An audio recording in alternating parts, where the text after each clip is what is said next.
어머님, 오랜만에 어머님 위에 직접 내려봤어요. 한번 드셔보세요.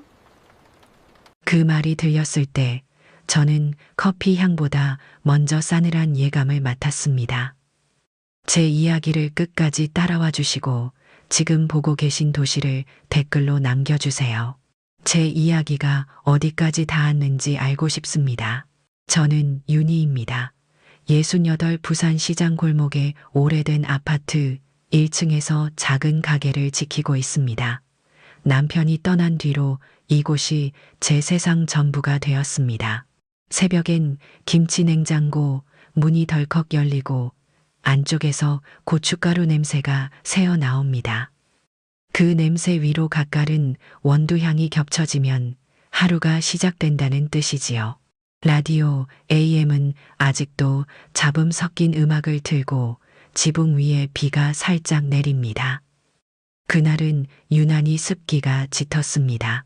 벽시계 초침이 틱탁하며 눌러앉은 공기를 찢는 소리만 들렸습니다. 그때 서진이 문을 열고 들어왔습니다. 어머님, 오늘은 제가 좀 도와드릴게요. 그 아이는 늘 말이 고왔습니다. 그러나 고운 말 안에 이음매 없는 냉기가 숨어 있었지요. 앞치마를 둘러매고 설거지를 시작한 서진은 고개를 숙인 채 잔을 조심스레 헹궜습니다. 물소리 사이로 작은 비닐에 부스럭거림이 섞였습니다. 제 시선이 자연스럽게 그쪽으로 갔습니다.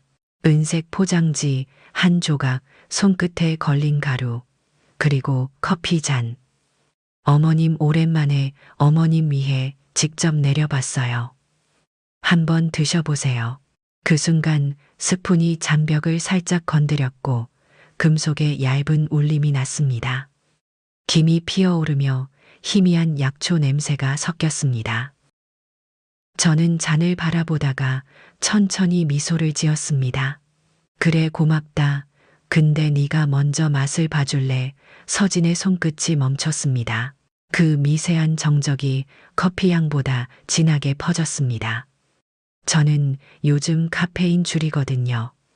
그 말의 끝이 다다르기도 전에 비가 유리창을 두드렸습니다. 소리는 작지만 명확했습니다. 여러분이라면 그 자리에서 어떻게 하셨겠습니까? 저는 그 잔을 천천히 내려놓았습니다.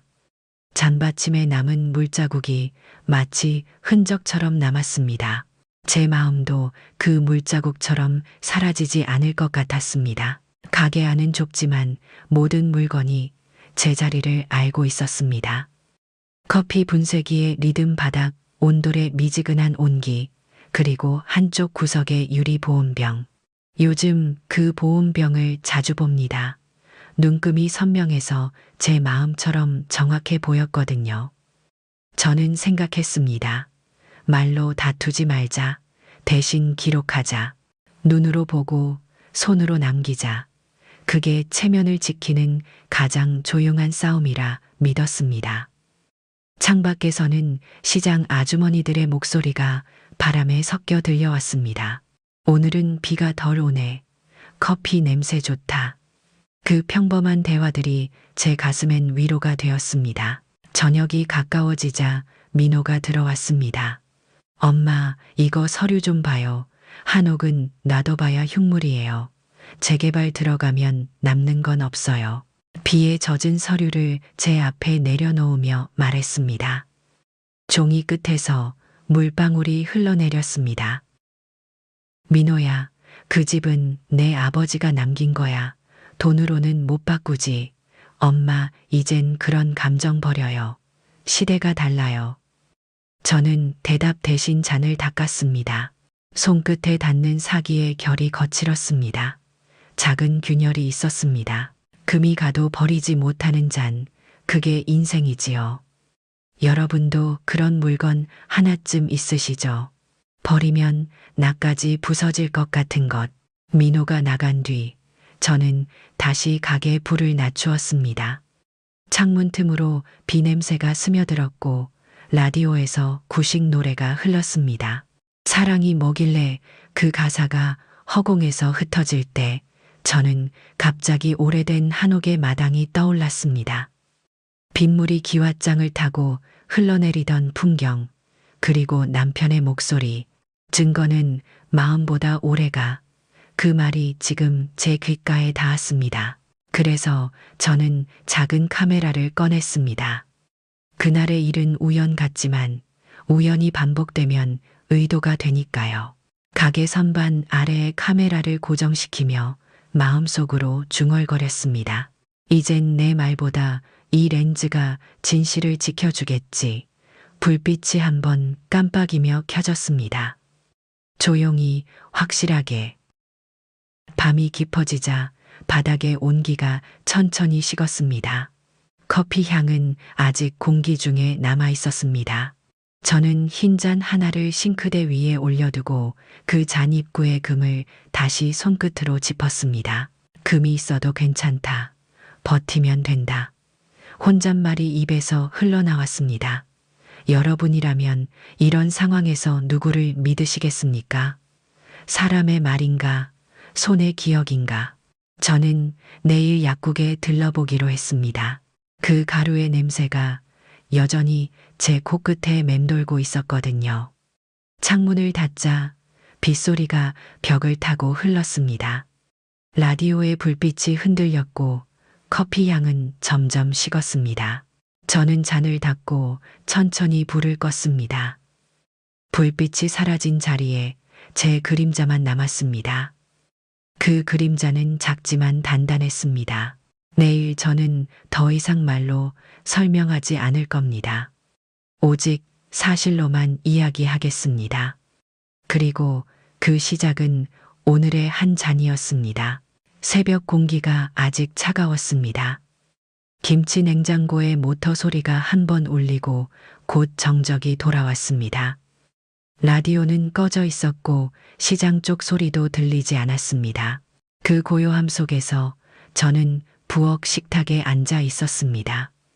앞에는 남편의 오래된 수첩이 펼쳐져 있었고 손등 아래에는 따뜻한 차 한 잔이 놓여 있었습니다. 체면은 집으로부터 시작된다. 남편이 생전에 자주 하던 말이었습니다. 그 사람은 말이 많지 않았지만 한 번 한 말은 메모해두는 버릇이 있었지요. 그 수첩 첫 장에는 작은 글씨로 그 문장이 적혀 있었습니다. 손끝으로 글씨를 더듬자 한옥의 서늘한 기와 냄새가 다시 떠올랐습니다. 기억은 후각을 타고 돌아옵니다. 그 집은 남편과 저의 결혼 첫 해 직접 벽지를 바르고 마루를 닦던 공간이었습니다. 추석이면 가족들이 모이고 어머님 제사상도 그 마루 한가운데에 올렸습니다. 모두의 뿌리 같은 곳이었지요. 그 집은 단순한 부동산이 아니었습니다. 기억의 거처였고 명예의 울타리였습니다. 남편이 돌아가신 후 형제들 몇은 저에게 그냥 팔고 정리하자고 했습니다. 하지만 남편은 말했습니다. 그 집은 너 이름으로 등기해둬. 그래야 뭐라 못해. 그리고 실제로도 그렇게 되어 있었습니다. 저는 수첩 뒤쪽을 넘겼습니다. 몇 페이지쯤 뒤에는 한옥 유집이라는 제목 아래 날짜와 숫자들이 적혀 있었습니다. 담장 수리 지붕기와 교체 대청마루, 광택제 구입구, 작은 지출들이 한 줄 한 줄 기록되어 있었고 마지막 줄에 남편의 글씨로 윤희가 끝까지 지키게 될 집 그 문장이 있었습니다. 저는 그 줄을 오래도록 바라보았습니다. 여러분, 사랑하는 사람의 글씨를 오랜만에 마주하면 어떤 기분이 드시나요? 저는 그날 처음으로 남편의 글씨를 붙잡고 속으로 울었습니다. 소리 없는 울음은 온몸으로 퍼집니다. 눈물이 아니라 숨결로 나오니까요. 그 집이 없으면 저는 그 사람과의 연결도 끊어질 것 같았습니다. 비 오는 날이면 한옥 처마 밑에 서서 같이 우산 접고 신발 털던 모습이 떠오릅니다. 빗방울이 대문 앞 장독대를 톡톡 치던 소리, 마당 벽시계가 짹짹 울리던 오후, 모든 것이 아직도 귀에 들리는 듯 했습니다. 저는 수첩을 닫고 천천히 일어섰습니다. 창밖에선 다시 작은 빗소리가 들렸고 시계는 새벽 4시를 가리키고 있었습니다. 그 시간에 깨어 있는 사람은 많지 않겠지요. 하지만 저는 지켜야 할 기억이 있는 사람이었습니다. 민호가 왜 그렇게 서둘렀는지 이제는 이해가 되었습니다. 아이가 무리하고 있다는 건 알지만 그래서 더더욱 쉽게 넘길 수 없었습니다.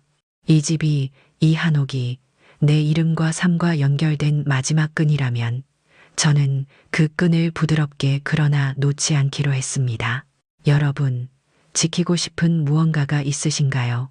버티는 것이 아니라 지키는 일 말입니다. 그건 때론 말보다 조용한 결심으로 시작됩니다. 그리고 오늘 저는 그 결심을 했습니다. 주전자에서 김이 오르고 아랫배가 따뜻해졌습니다.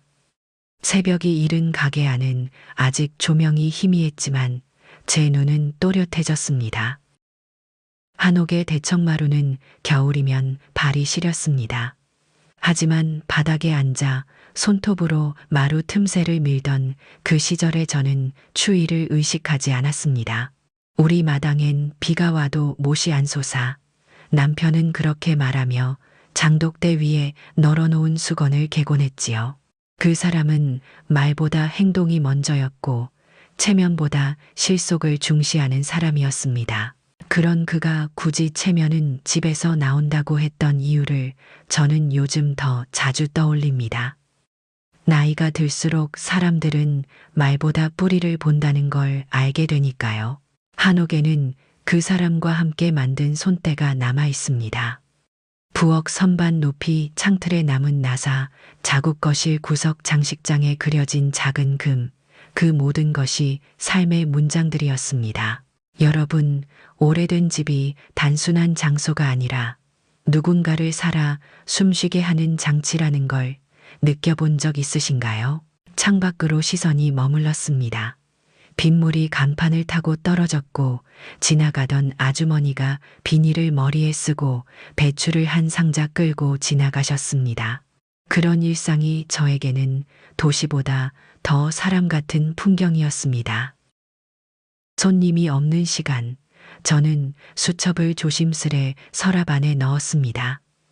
그 위에 흰 천을 덮고 서랍을 닫았습니다. 다시 꺼낼 날이 오면 그때는 제 마음이 더 단단해졌기를 바랐습니다. 식탁 한쪽에 놓인 커피 잔을 바라보았습니다. 그 잔은 아직 그대로였습니다. 서진이 준 그 잔 입구에 미세한 가루가 붙어 있는 것 같았습니다. 하지만 저는 손을 대지 않았습니다. 지켜보는 것도 때로는 증거를 만드는 일이니까요. 라디오를 켰습니다. 약한 주파수 소리 속에서 당신이 있어 따뜻한 집이 됩니다. 라는 광고 멘트가 들려왔습니다. 그 말의 순간 웃음이 나왔습니다. 요즘 같은 세상에 따뜻한 집을 지키는 일, 그건 사랑보다 인내가 더 필요합니다. 저는 주방의 작은 유리 주전자를 들었습니다. 눈금이 보이는 주전자였습니다. 어제 바꿔놓은 그것은 이젠 감으로 대충 넘길 수 없다는 제 의지의 표시이기도 했습니다. 물을 끓이고 잔을 정리하고 그 사이사이에 제 숨도 정리되었습니다. 민호야, 엄마는 괜찮아. 기억도 또렷하고 생각도 분명해. 그 말을 준비했습니다. 직접 말하지 않아도 제 일상이 대신 말해주기를 바랐습니다. 정확히 물을 붓고 정확히 타이밍을 재고 정확히 잔을 닦는 이 일들이 제가 얼마나 정확히 기억하고 있는지를 보여주는 하나의 언어가 되기를 바랐습니다. 여러분 말보다 행동이 더 오래 남는다고 생각하시나요? 저는 오늘 행동으로 답할 준비를 합니다. 해가 떠오르기 전에 고요 속에서 가장 분명한 것은 내가 무엇을 지키고 있는가라는 질문이었습니다. 그 질문에 저는 오늘도 대답하려 합니다. 작은 가게에서 커피를 갈며 오전 9시쯤 가게 문이 벌컥 열렸습니다. 엄마 바쁘시지 않으면 이거 잠깐만 봐요. 민호였습니다. 한 손엔 노란 파일, 다른 손엔 종이 봉투를 들고 있었습니다. 이게 뭐니? 저는 젖은 앞치마를 벗으며 물었습니다. 아, 그냥 예전에 얘기했던 위임장이에요. 서류 정리할 때 편하게 하시라고. 민호는 말끝을 흐렸지만 그 말투는 제가 익히 아는 설득의 시작이었습니다. 그 아이는 어릴 적부터 무엇을 원하면 먼저 엄마를 위한다는 말을 꺼내곤 했습니다. 그땐 도시락 반찬이었고 지금은 집문서였습니다. 파일을 펼치자 종이 냄새가 퍼졌습니다. 비에 살짝 젖었던 모양인지 종이 가장자리가 울었습니다. 여기 한 번만 사인하시면 돼요. 나머지는 제가 다 처리할게요. 엄마 힘드시잖아요. 요즘 기억도 자주 놓치시고. 그 말에 제 손끝이 살짝 떨렸습니다. 하지만 얼굴엔 아무 내색도 하지 않았습니다. 그래, 그런가 말을 흐리며 잔을 닦기 시작했습니다. 손에 들린 사기잔은 어제 그 잔과 똑같은 디자인이었습니다. 입구에 미세한 금이 간 것까지도 눈으로 구분할 수 없는 정교한 교체였습니다. 그 순간 서진이 문을 열고 들어왔습니다. 어머님, 날씨가 오락가락하네요. 이럴 때 커피 한 잔이면 딱이죠. 그 아이는 웃으며 저를 향해 다가왔습니다. 민호 씨가 설명드렸죠. 이번 기회에 정리하시면 어머님도 더 편하게 지내실 수 있어요. 말은 부드러웠습니다. 그러나 그 부드러움 속엔 기대와 계산이 섞여 있었습니다. 어머님, 혹시 한옥에 정들으신 건가요? 요즘엔 그런 집 관리하는 것도 쉽지 않잖아요. 여러분이라면 이런 말에 어떻게 답하시겠습니까? 저는 잔을 한 번 더 닦았습니다. 닦고 또 닦았습니다. 그러면 마음이 가라앉았으니까요. 정든 것도 있고 손댄 것도 있고 그래도 서두를 일은 아니지 않니? 제 말에 민호가 살짝 눈치를 받고 서진은 말없이 물컵을 책상에 올려놓았습니다. 파일이 열려 있고 펜이 놓여 있는 테이블 위로 햇빛이 스며들었습니다. 종이 위 반사광이 번졌고 그 빛이 제 눈을 살짝 찔렀습니다. 저는 파일을 덮고 그 위에 찻잔을 올렸습니다. 생각 좀 해볼게. 지금은 장사 준비 때문에 정신이 없네. 말끝을 부드럽게 감쌌지만 제 안에서는 무언가가 또렷하게 굳어졌습니다. 이젠 더 이상 모른 척 할 수 없다는 확신. 민호의 눈빛엔 망설임이 있었고 서진의 미소엔 조급함이 번졌습니다. 잔을 씻으며 손을 뻗자 천장 모서리에 설치한 작은 카메라가 아주 조용히 깜빡였습니다. 빛은 작았지만 저는 그 불빛이 믿음직했습니다. 그 불빛이 내 마음처럼 흔들리지 않기를 바랐습니다. 여러분, 준비된 침묵이 더 무섭다는 말 들어보셨나요? 저는 오늘 그 침묵을 준비 중입니다. 서진은 커피잔을 천천히 밀었습니다. 어머님, 제가 어제 드린 잔 괜찮으셨죠? 기분 탓인지 모르겠지만 요즘 어머님 기력이 예전 같지 않으셔서요. 저는 잔을 들어 올렸습니다. 입구를 조심히 살펴보았습니다. 흠집 하나 없이 반짝였지만 제 눈엔 그 반짝임이 조금 낯설었습니다. 사람이 나이가 들면 당연히 조금씩 느려지지. 제 말에 서진은 부드럽게 고개를 끄덕였습니다. 그러나 그 다음 말은 가볍지 않았습니다. 그래서요, 혹시라도 나중에 어머님이 판단이 어려우실 때가 오면 저희도 어머님을 위해 미리 준비해야 하잖아요. 그 말에 숟가락이 제 손에서 멈췄습니다. 말끝에 숨은 단어들, 치매 대리 결정, 서류 정리, 그 모든 것들이 머릿속을 스쳤습니다. 내가 아직은 누구 얼굴도 못 알아볼 정도는 아니야. 저는 웃으며 말했지만 손끝이 찻잔 아래 접시를 누르며 약간 떨렸습니다. 물론이에요, 어머님. 저희도 그건 알아요. 다만 너무 늦기 전에 하나씩 정리해 두면 좋을 것 같아서요. 한옥도 그렇고 지금 사시는 집도 그렇고. 그 순간 창밖에서 바람이 강하게 불어와 간판이 덜컥 소리를 냈습니다.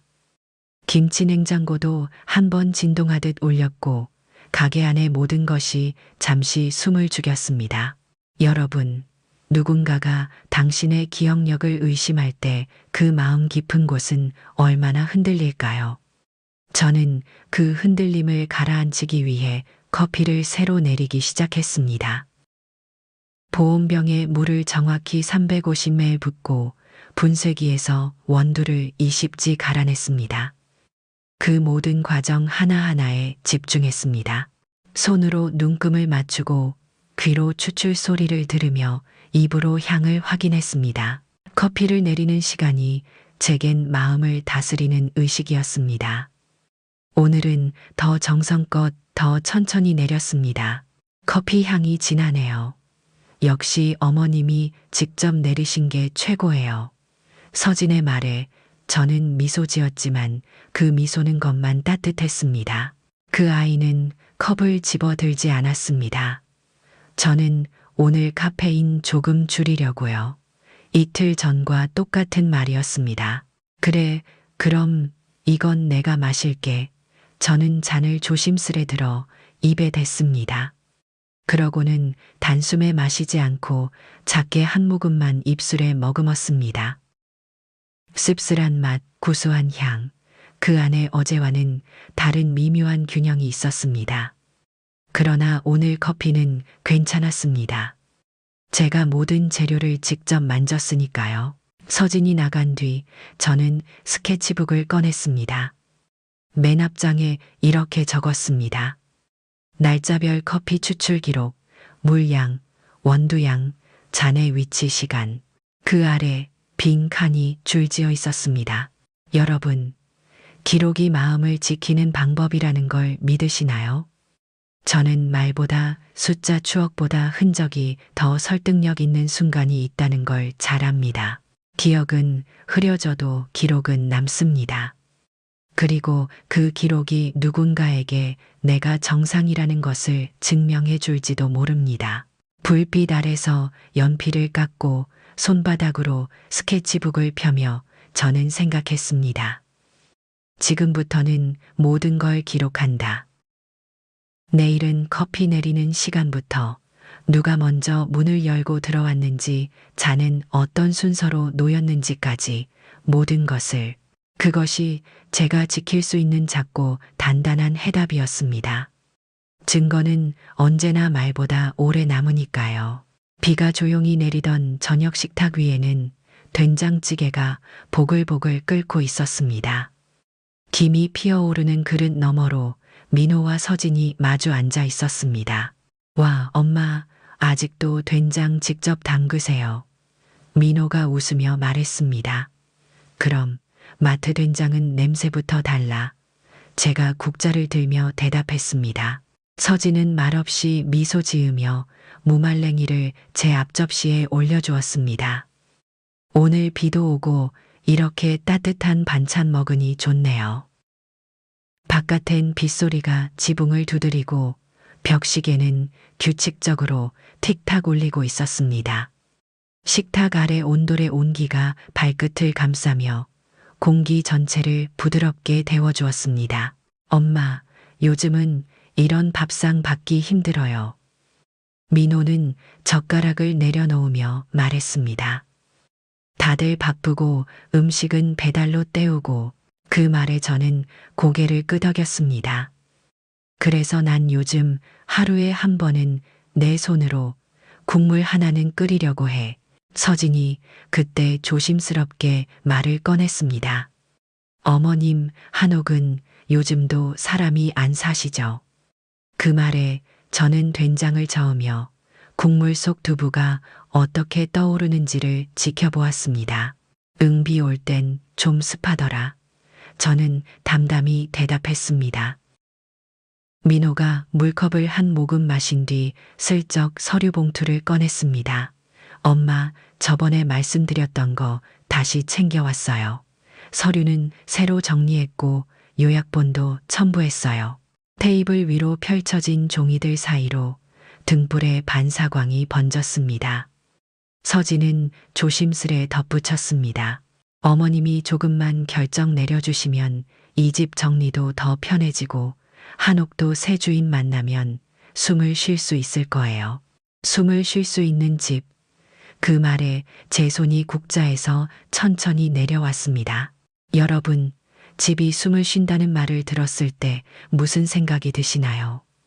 그 집은 제 숨이 남아있는 곳인데 누군가에게는 정리 대상일 뿐이라니. 저는 식탁을 천천히 둘러보았습니다.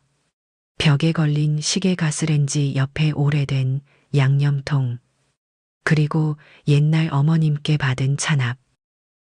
그 모든 것들이 나는 아직 여기에 있다고 말하는 것 같았습니다. 그래, 고맙다. 근데 오늘은 우리 밥만 먹자. 서류 얘기는 다음에 하자꾸나. 저는 조용히 말을 덧붙였습니다. 민호가 살짝 눈치를 받고 서진은 젓가락을 내려놓으며 그럼요, 어머님 편하신 대로요. 하고 웃었습니다. 하지만 그 웃음은 마치 누군가가 시간표를 앞당기고 있는 듯한 조용한 압박처럼 느껴졌습니다. 저는 눈앞에 된장찌개를 다시 저었습니다. 두부가 다시 위로 떠올랐고 김이 수증기처럼 얼굴로 스쳤습니다. 이 식탁이, 이 음식이, 이 따뜻함이 사라진다면 내일 나는 어디서 밥을 지을 수 있을까? 그 생각이 마음속에 조용히 내려앉았습니다. 오늘 밥은 따뜻했지만 말은 그보다 더 뜨거웠습니다. 식사가 끝난 뒤 민호는 엄마 잘 먹었어요. 라며 가볍게 어깨를 두드리고 나갔습니다. 서진은 싱크대에 잔을 가져다 놓으며 말했습니다. 어머님, 오늘 정말 맛있었어요. 다음엔 저도 무언가 도와드릴게요. 그 말은 공손했지만 손끝에 남은 미온이 오래가지 않았습니다. 현관문이 닫히고 바깥에선 여전히 비가 내리고 있었습니다. 식탁 위엔 그들이 놓고 간 서류 봉투가 조용히 남아 있었습니다. 그 봉투는 마치 사람처럼 의도를 숨기지 않은 채 그 자리를 차지하고 있었습니다. 저는 조용히 걸레를 들고 식탁을 닦았습니다. 물기가 스며들며 나무 결이 드러났습니다. 그 나무는 남편이 살아있을 때 직접 고른 것이었습니다. 결 하나하나를 손으로 문지르며 그 사람은 늘 말했지요. 밥 먹는 자리는 말보다 마음이 먼저 앉아야 해. 그 말이 오늘따라 유난히 또렷하게 들렸습니다. 저는 그 말을 따라 마음을 먼저 앉혔습니다. 김이 남아있는 국그릇 눌러붙은 고등어 가시 반쯤 마른 나물 무침 그릇 하나하나를 닦고 정리하면서 마음도 함께 접혔습니다. 싱크대 앞에 선 채 잠시 두 손을 멈췄습니다. 로케이션, 조용한 주방 김이 식은 그릇들이 놓인 싱크대 앞 액션 수건을 손에 쥔 채 움직임을 멈춘다. 섯, 오늘 내가 서명했다면 내일은 어디에 앉을까? 이모션 미세하게 떨리는 눈과 입술은 다물려 있고 등은 곧게 펴졌다. 다이러그 여보, 아직은 내가 지켜야 할 것들이 있어. 그 한 줄이 제 마음에 내려앉았습니다. 그 말을 말한 사람은 없었지만 제 속에서는 오래전부터 울려오고 있었습니다. 저는 조심스레 서류 봉투를 들었습니다. 종이의 감촉은 눅눅했고 가장자리는 살짝 말려 있었습니다. 열지는 않았습니다. 대신 얇은 헝겊을 하나 꺼내 그 위에 덮었습니다. 여러분, 어떤 서류는 바로 보는 것보다 덮어두는 것이 더 용기일 수 있다는 생각 해보신 적 있으신가요? 덮는다는 건 무시하는 것이 아니라 준비가 될 때까지 멈춘다는 의미일지도 모릅니다. 라디오에서 낮은 볼륨의 음악이 흐르고 있었습니다. 기억 속에서 남편의 손등이 한옥마루 위 빛 속에서 보이듯 떠올랐습니다. 그 빛은 따뜻했고 지금 이 조명 아래와는 또 다른 결을 가지고 있었습니다. 저는 천천히 주전자에 물을 채우고 불을 올렸습니다. 물소리가 작게 울렸고 곧이어 김이 났습니다. 그 김은 잔잔했지만 오늘 하루를 감싸는 담요 같았습니다. 말이 사라지고 숨이 남고 의심이 가라앉고 조용히 확신이 솟아나는 그런 밤. 민호의 말 속엔 흔들림이 있었고 서진의 미소엔 촉박함이 있었지만 제 마음은 지금 오히려 더 느릿하고 단단해졌습니다. 저는 아무 말 없이 테이블 위 잔들을 천천히 정리했습니다. 김이 아직 남아있는 잔 하나는 구석에 따로 뒀습니다. 그 잔은 내일도 사용할 예정입니다. 모양은 같지만 위치와 온도는 모두 달라질 것입니다. 밤은 깊었고 시계는 10시를 가리키고 있었습니다. 틱탁, 그 소리가 오늘 하루의 끝을 조용히 눌러주고 있었습니다.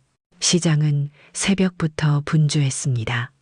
비는 그쳤지만 바닥에는 아직 물기가 남아 있었고 생선 비린내와 멸치 육수 향이 공기 사이를 떠돌았습니다.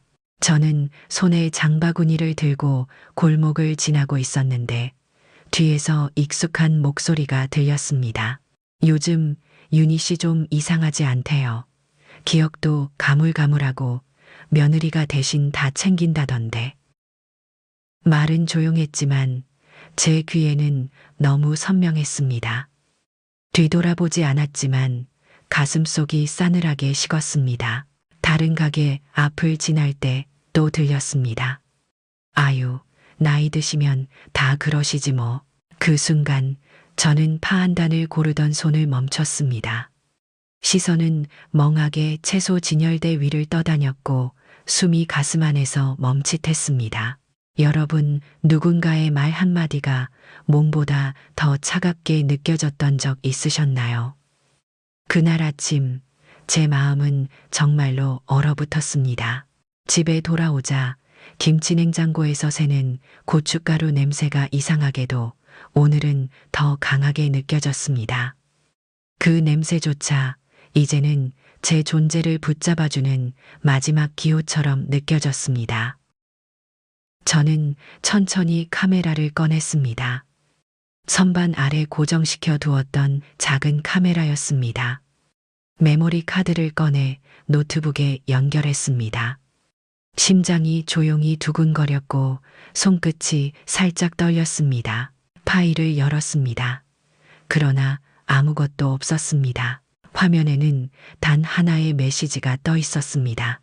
파일이 없습니다. 한 번 더 확인하고 또 확인했습니다. USB를 뺐다가 다시 연결하고 폴더를 다시 열어보았지만 결과는 같았습니다. 손등에 식은땀이 맺혔고 숨이 길게 가라앉았습니다. 카메라가 자동으로 덮었었나 아니면 누군가 고의로 지운 걸까? 머릿속에 여러 이름들이 스쳐갔습니다. 민호일까? 서진일까? 아니면 정말 기계 오류일까? 확실하지 않은 불신은 오히려 더 깊은 두려움을 만듭니다. 저는 노트북을 조용히 닫고 물 한 잔을 따라 마셨습니다. 오늘 커피는 타지 않았습니다. 그러나 향이 텅 비어 있었습니다. 혼자 있다는 감각이 가장 진하게 스며드는 순간이었습니다. 저는 작게 접어둔 종이 조각을 꺼냈습니다. 서진이 건넨 잔에 남아있던 미세한 가루를 휴지 위에 조심스럽게 모아 랩으로 감싸 두었던 것이었습니다. 그것을 조심히 가방에 넣고 시장 골목 끝의 약국으로 향했습니다. 파란 간판 아래 유리문을 밀자 박 약사님이 고개를 들며 인사를 건넸습니다. 아, 윤희 씨, 오랜만이네요. 저는 머뭇거리다 손가방에서 작은 봉투를 꺼냈습니다.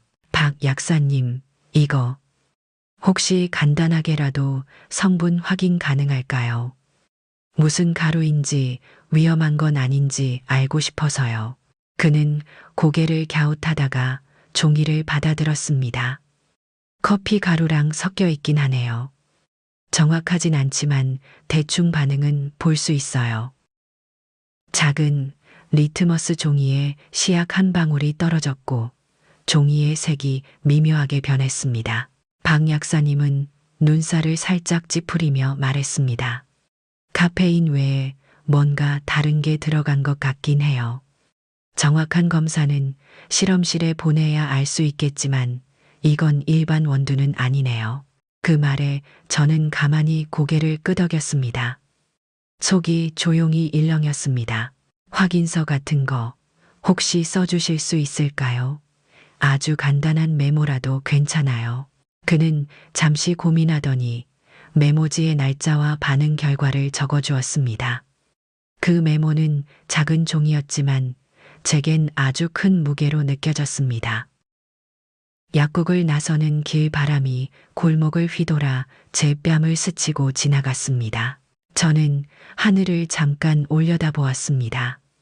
구름은 낮게 깔렸고 빛은 흐렸지만 제 발걸음은 단단했습니다. 어제와 같았지만 어제와는 달랐습니다. 시장 사람들의 눈빛도 제 집의 공기도 커피의 향도 모든 게 그대로인데 제 마음만 달라졌습니다. 나는 이제 더 이상 조용히 있지 않겠다는 결심이 말없이 숨속에 자리 잡았습니다. 어제처럼 오늘도 모욕은 사라지지 않았지만 오늘은 한 걸음을 내디딜 수 있었습니다. 그리고 내일 저는 그 발걸음을 두 번째로 이어갈 것입니다. 새벽 첫바람이 창문 틈으로 살짝 스며들었습니다. 시장 골목은 아직 조용했고 지붕 위에 고인 물방울이 똑똑 떨어지는 소리가 들렸습니다. 가게 안은 어제와 다르지 않았습니다. 그러나 제 마음은 전혀 달랐습니다. 저는 앞치마 끈을 메고 잔을 하나씩 꺼내기 시작했습니다. 흰색 사기잔 6개, 그중 2개는 바닥에 작은 점을 찍었습니다. 눈에는 잘 보이지 않지만 빛을 비추면 미세한 음영이 드러나는 위치였습니다. 그 2잔은 내가 직접 쓰고 확인할 용도였습니다. 마치 장부를 나누듯 잔에도 용도를 나눴습니다. 커피를 내리는 순서도 바꿨습니다. 유리 보온병에 물을 붓고 분쇄한 원두를 천천히 뜨거운 물에 부었습니다. 물줄기가 원두를 덮고 커피가 부풀어 오르는 그 순간 저는 숨을 고르듯 따라 쉬었습니다. 여러분, 커피가 부풀어 오르는 순간을 본 적 있으신가요? 그건 마치 말하지 못한 마음이 드디어 입을 여는 모습 같았습니다. 오늘은 모든 과정에 시간을 더 들였습니다. 계량도 물의 온도도 내리는 각도도 정확하게 맞췄습니다. 정확함이 제 유일한 방어라 믿었습니다. 말은 잊혀져도 숫자는 남고 표정은 흔들려도 습관은 기억되니까요. 라디오에서는 조용한 클래식 음악이 흘렀고 김치냉장고가 낮게 진동하는 소리가 배경이 되었습니다. 저는 카메라 위치를 확인했습니다. 가게 선반 아래에 고정된 작은 기기 녹화 버튼이 빨간 불로 바뀌는 것을 두 눈으로 확인했습니다. 오늘부터는 매일 아침 이 확인을 첫 번째로 할 것입니다. 계산대 서랍에는 어제 받은 약국 메모를 넣어두었습니다. 접은 상태 그대로 혹시라도 더 이상 말로 설명할 수 없는 순간이 오면 그걸 꺼내 보여줄 생각이었습니다. 민호나 서진이 들어오더라도 저는 평소처럼 커피를 내리고 잔을 닫고 온도를 확인하고 웃으며 맞이할 것입니다. 하지만 그 웃음 뒤에는 기록과 순서와 근거가 있을 것입니다. 잔을 다 꺼낸 뒤 저는 가게 문을 열었습니다. 골목 바람이 살짝 밀고 들어왔고 햇빛이 유리문 너머로 번졌습니다. 세상이 달라진 건 없습니다. 다만 저는 더 이상 같은 자리에 머물지 않습니다. 움직이지 않으면 멈춘 것이 아니라 쌓이는 것이라는 걸 이제 압니다. 저는 오늘부터 쌓아갈 것입니다. 말이 아닌 증거를, 감정이 아닌 순서를, 그렇게 하루를 시작합니다. 점심 무렵 햇빛이 창문 유리에 비스듬히 번졌습니다. 가게 안은 한산했고 커피 향이 잔잔하게 퍼져 있었습니다. 문이 열리고 서진이 들어섰습니다. 손에 작은 테이크아웃 컵을 들고 있었습니다. 어머님, 요즘 바쁘시죠? 저 카페 갔다 오는 길에 어머님 생각나서요. 말투는 언제나처럼 부드러웠습니다. 하지만 컵을 건네는 손끝은 조금 조급해 보였습니다. 저는 천천히 컵을 받았습니다. 그 표면은 따뜻했고 뚜껑에 김이 살짝 맺혀 있었습니다. 고맙다. 이런 날 따뜻한 커피가 좋지. 저는 자연스럽게 웃으며 말했습니다. 그러나 컵을 입에 대지는 않았습니다. 서진은 주변을 둘러보며 물었습니다. 어머님, 가게 정리 다시 하셨어요. 잔 위치가 조금 달라진 것 같아서요. 응, 그냥 나이가 드니까 자꾸 헷갈려서 한번 정리했지. 제 말에 서진은 짧게 웃었습니다. 어머님은 아직도 꼼꼼하시네요. 그 말 뒤 서진은 오래 머물지 않고 돌아갔습니다. 문이 닫히고 저는 컵을 조심스레 옆 테이블에 내려놓았습니다. 김이 여전히 피어올랐고 커피 표면에는 얇은 기름막이 떠 있었습니다. 저는 손을 씻고 장갑을 낀 뒤 기록 노트를 꺼냈습니다. 컵 바닥을 조심히 닦고 냄새를 맡았습니다. 달큰한 향 뒤에 묘한 한약 냄새 같은 기운이 났습니다. 노트에 이렇게 적었습니다. 6월 16일 오후 12시 37분 서진 방문 테이크아웃 컵 건냄 향 초콜릿 계열 이후 후미의 미세한 약재 냄새 감지. 그 다음 저는 스마트폰을 꺼냈습니다. 화면이 깨져 있고 오래된 모델이었지만 사진을 찍는 데에는 문제 없었습니다. 컵을 여러 각도에서 촬영하고 사진을 파일명으로 저장했습니다. 616 SEO 진인 카프. 여러분, 이런 기록이 불안한 마음을 붙잡아 준다는 걸 느껴본 적 있으신가요? 의심은 마음을 지치게 하지만 기록은 마음을 다잡게 합니다. 잔을 치우고 난 후 저는 가게 뒤편으로 갔습니다. 벽 한쪽 누구도 신경 쓰지 않는 공간. 그곳에 작은 포스트잇 하나를 붙였습니다. 검은 펜으로 네 글자 나는 기억하고 있다. 그 문장은 소리 내지 않았지만 제 마음 안에서는 반복되고 있었습니다. 기억한다는 건 되새기는 것이 아니라 기록하고 구별하고 대비하는 일. 저는 오늘도 커피를 내렸고 말을 줄였고 숨을 고르며 하루를 겹겹이 접었습니다. 다른 사람들은 모를지도 모릅니다. 그러나 저는 기억하고 지켜보고 준비하고 있습니다. 누가 먼저 움직이든 저는 흔들리지 않을 것입니다. 커피 향이 가게 안에 천천히 번지고 라디오에서 낮은 음악이 흘러나왔습니다. 이 침묵은 무기입니다. 그리고 이 침묵은 언젠가 말보다 더 정확하게 말할 것입니다. 밤이 깊어지기 전 저는 늘 하던 대로 잔을 정리하고 있었습니다. 가게 안조명은 희미했고 식은 커피 향이 잔에 남아 있었습니다. 그날따라 이상했습니다. 제가 마지막으로 닦아 올려놓은 잔의 방향이 아주 미세하게 달랐습니다. 손잡이 방향도 잔받침의 위치도 어디까지나 사소한 차이였지만 제 손은 그 패턴을 기억하고 있었습니다. 손끝으로 닦은 잔 위에 제가 묻히지 않은 손자국이 남아 있었습니다. 가게 문은 잠겨 있었고 카메라는 전원이 꺼져 있었습니다. 누가 언제 무슨 이유로 그 잔을 건드렸을까? 저는 조용히 냉장고 옆 천장에서 카메라 메모리를 새로 꽂았습니다. 이제부터는 2개의 각도로 기록할 생각이었습니다. 밤 공기가 식탁을 스치고 온돌의 미열이 발바닥에 스며들었습니다.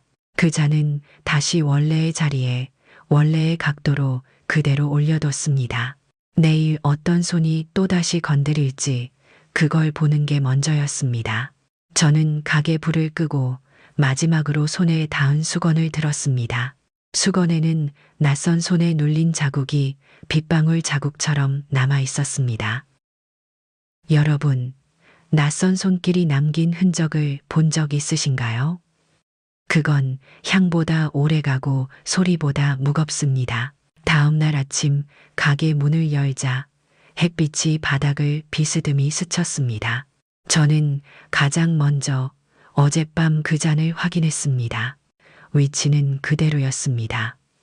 그러나 잔받침의 가장자리에 미세한 분말이 남아 있었습니다. 확대경으로 확인하니 흰색 세라믹 위에 옅은 누런색의 입자가 퍼져 있었습니다. 저는 그 잔을 천천히 다른 접시로 옮기고 사진을 찍었습니다. 각도는 3번 바꿨고 노트에는 시간과 위치를 함께 기록했습니다. 617 오전 6시 48분 A3컵 잔받침 분말 잔류 이전 대비 잔 위치 동일 카메라 각도 변경 기록. 그 다음 어제 약국에서 받은 메모를 꺼냈습니다. 그 옆에 사진 출력본을 놓고 노트 한 장에 이렇게 적었습니다. 내가 본 건 너도 알고 있다.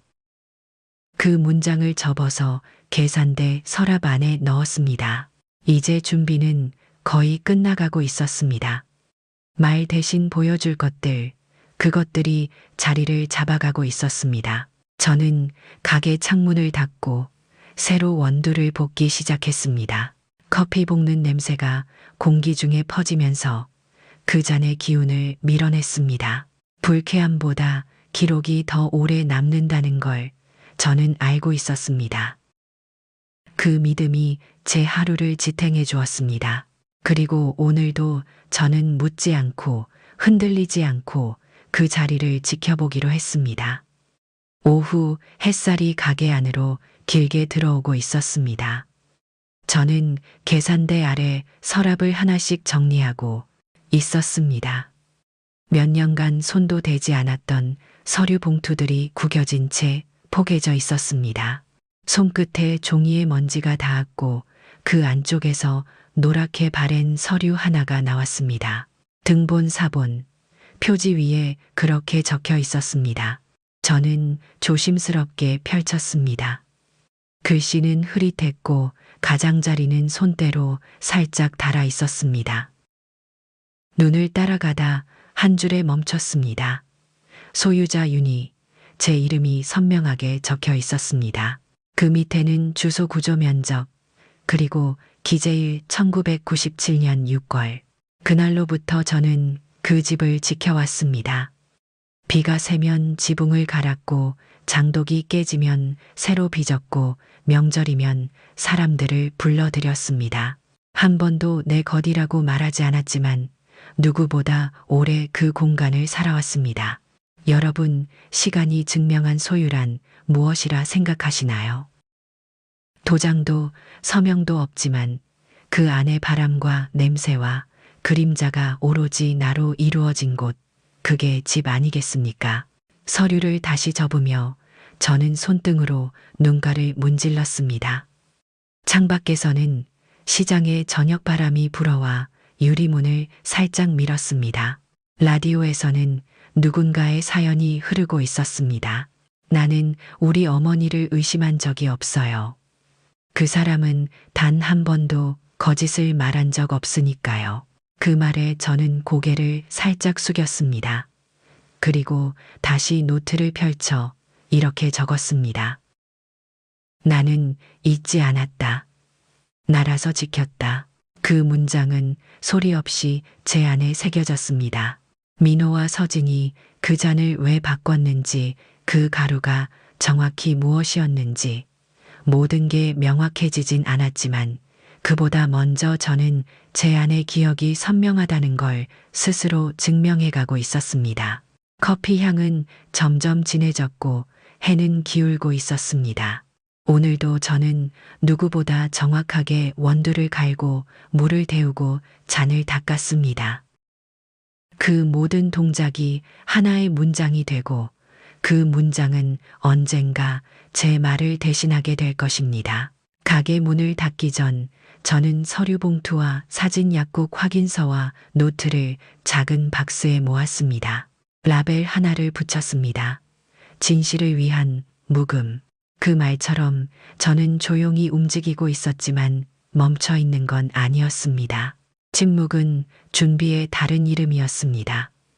그리고 저는 준비가 끝나가고 있었습니다. 식탁 위에 잔이 3개 놓여 있었습니다. 모양도 색깔도 같았습니다. 심지어 잔받침까지 똑같았습니다. 민호가 잔을 바라보며 웃었습니다. 엄마, 오늘은 분위기 있게 커피네요. 응. 직접 내렸어. 서진이 것도 따뜻할 때 마셔. 서진은 살짝 망설이다가 잔을 두 손으로 감싸 쥐었습니다. 그 손끝에 평소와 다른 긴장감이 맴돌았습니다.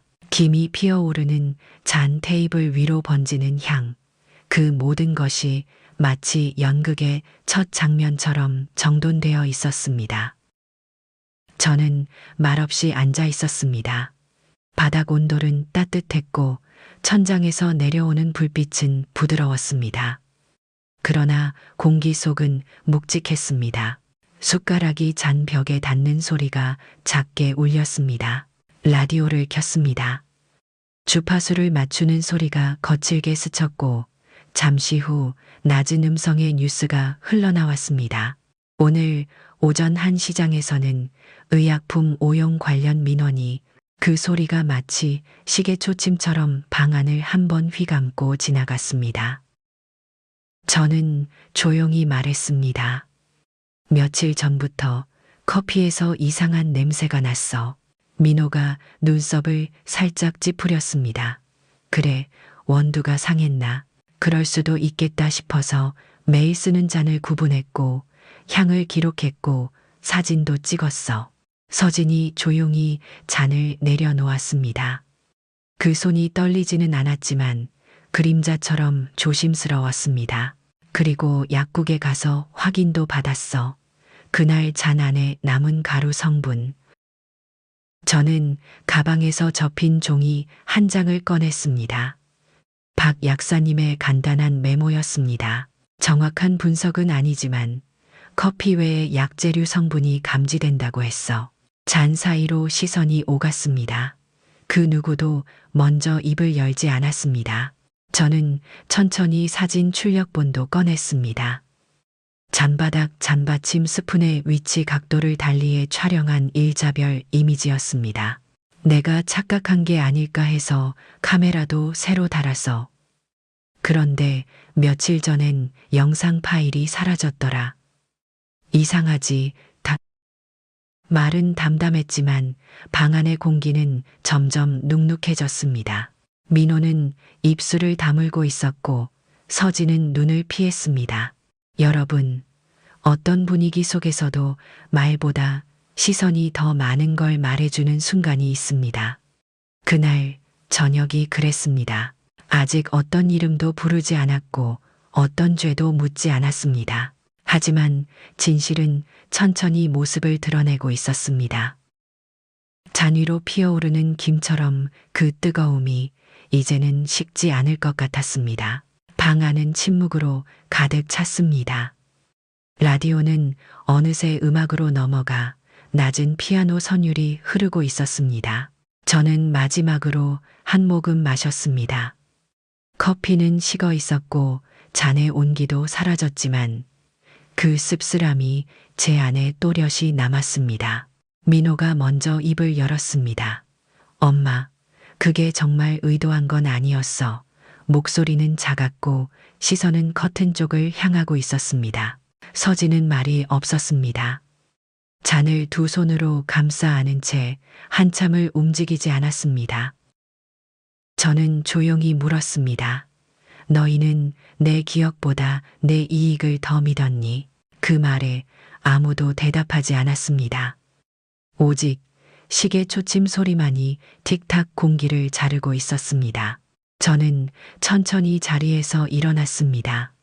민호는 놀라듯 고개를 들었고 서진은 잔을 내려놓았습니다. 저는 방 안으로 들어가 작은 회색 상자를 들고 나왔습니다. 그 안에는 서류 메모, 사진 약국, 메모, 그리고 제가 손으로 적은 기록들이 들어 있었습니다. 상자를 식탁 위에 조용히 내려놓고 한마디 했습니다. 이건 혹시라도 또 필요해질 때를 대비한 거야. 너희가 아니라 나를 위해서야. 그 말은 책망도 아니고 경고도 아니었습니다. 그저 한 사람의 방어였습니다. 여러분, 침묵 속에서 무언가를 내려놓는 순간을 겪어보신 적 있으신가요? 그건 포기가 아니라 확신의 행위입니다. 저는 다시 자리에 앉아 식은 커피를 천천히 마셨습니다. 그 맛은 어제와 같았고 그 잔은 제가 지킨 잔이었습니다. 민호는 더 이상 아무 말도 하지 않았고 서진은 고개를 숙였습니다. 잔 안의 커피는 바닥을 드러냈고 그 바닥엔 어제와 오늘의 경계가 앉아 있었습니다. 제가 직접 손으로 닦고 기록하고 지켜본 것들, 그것들이 오늘 이 순간을 말없이 증명해주고 있었습니다. 불빛은 조용히 잔을 비추고 있었고 창밖에서는 시장 골목의 저녁 소리가 멀리서 흘러왔습니다. 저는 마지막으로 서랍에서 작은 종이를 꺼냈습니다. 그 안에는 이렇게 적혀 있었습니다. 모욕은 참을 수 있어도 거짓은 오래 남는다. 그 종이를 접어 서류 상자 위에 올려두었습니다. 누구도 그 문장을 읽지 않았지만 모두가 그 뜻을 알고 있었습니다. 이제 말은 필요 없었습니다. 보여줄 것도, 물어볼 것도, 증명할 것도, 남은 건 내가 나를 믿는 일, 그리고 그 믿음이 흔들리지 않도록 기록한 걸 지키는 일이었습니다. 며칠 동안 아무도 찾아오지 않았습니다. 전화도 오지 않았고 문자 한 통만 왔습니다. 어머님 잘 지내시죠? 민호, 요즘 바빠서 못 간대요. 저도 일이 많아서 조만간 한번 들를게요. 서진의 말투는 예의 바르고 빈틈없었습니다. 그러나 그 안의 진심은 느껴지지 않았습니다. 저는 답장을 보내지 않았습니다. 굳이 할 말도 물을 일도 없었습니다. 가게는 평소처럼 열렸고 커피는 평소처럼 내려졌습니다. 다만 자리에 놓이는 잔의 수가 줄었을 뿐이었습니다. 조용한 주방 안 김치 냉장고가 낮게 울리고 된장국이 끓는 소리가 벽에 반사되었습니다. 숟가락이 냄비 바닥을 건드릴 때 금속이 울리는 소리가 마치 제 가슴 한편을 긁는 것 같았습니다. 먹는 양이 줄고 말수도 줄었습니다. 그러나 손의 감각만은 전보다 더 예민해졌습니다. 여러분, 배신이라는 단어는 크게 소리치지 않습니다. 그저 조용히 삶의 틈새를 벌려놓습니다. 저는 그 틈을 들여다보며 매일 똑같은 질문을 던졌습니다. 내가 잘못한 게 있었을까? 내가 너무 믿은 걸까? 아니면 그냥 그들도 어쩔 수 없었던 걸까?